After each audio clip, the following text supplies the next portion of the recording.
Welcome, students. Today we are going to explore one of the most transformative chapters in European history, the rise of nationalism. Over the course of the 19th century, the political map of Europe was entirely rewritten, shifting from multinational dynastic empires to the system of independent nation-states we recognize today. Let's examine how this happened. To guide our study and prepare you for your exams, we have broken our lecture down into three main chapters. We will start with the foundational concepts born from the French Revolution, move on to the great revolutionary movements of 1830 to 1848, and conclude with the critical unifications of Germany and Italy alongside the rise of visual national allegories. Let's begin with Chapter 1.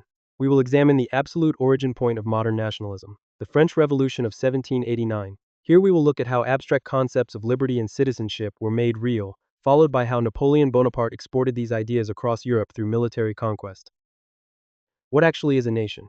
In 1848, artist Frederick Sorio visualized it as a grand, peaceful march of diverse peoples toward liberty and fraternity.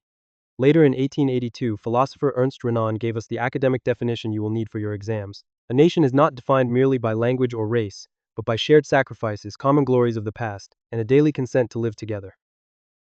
The French Revolution of 1789 was the first clear expression of nationalism. The revolutionaries didn't just change the government, they actively manufactured a shared identity. They introduced concepts like the fatherland and the equal citizen, replaced the royal standard with the tricolor flag, and standardized laws to ensure that every citizen felt part of a single, unified community. When Napoleon took power, he destroyed French democracy but streamlined its administration. His civil code of 1804, or the Napoleonic Code, was highly revolutionary. It ended birth privileges, established equality before the law, and secured property rights. However, as French armies occupied new lands, local enthusiasm turned to hostility due to forced conscription and high taxes. Now we enter Chapter 2, covering the explosive period between 1830 and 1848. This was a time of deep ideological conflict where conservative monarchs tried to suppress the rising middle class, who fought back using both political revolutions and the emotional power of cultural Romanticism. Following Napoleon's defeat in 1815, conservative leaders met at the Congress of Vienna to restore the old autocratic royal families. In response, liberal nationalists went underground.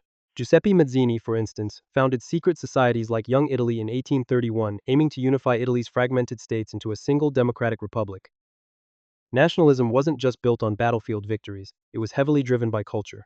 Romantic artists and philosophers rejected cold reason in favor of emotion. In Poland, when the Russian Empire banned the Polish language, priests and local citizens used Polish in church services as a direct, dangerous symbol of national defiance. By 1848, Europe reached a breaking point.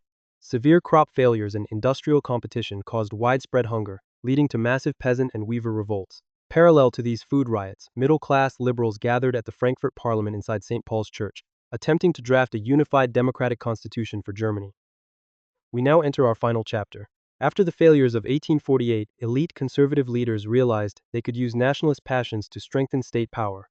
We will look at how Germany, Italy, and Britain built their states, and how artists used female allegories to make the abstract concept of a nation real for everyday citizens.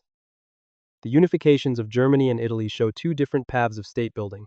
In Germany, Otto von Bismarck used blood and iron, orchestrating 3 wars over 7 years with the Prussian army to unify the empire.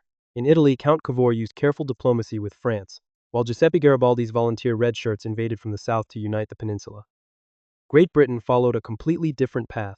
It did not experience a sudden revolution, but a slow legal process driven by the English Parliament. Through the 1707 Act of Union with Scotland and the 1801 annexation of Ireland, England systematically suppressed local cultures, banning Scottish Gaelic and Irish Catholic traditions to forge a unified British identity.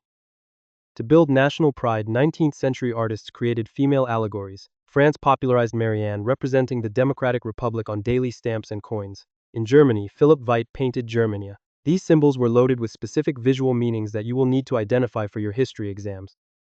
To conclude, nationalism began as a liberal democratic dream but ended the century as an aggressive imperial rivalry. This competition, especially in the Balkan powder keg, eventually triggered World War I in 1914. Keep studying these timelines and allegorical symbols, and you will do fantastic on your upcoming tests. Thank you for your attention.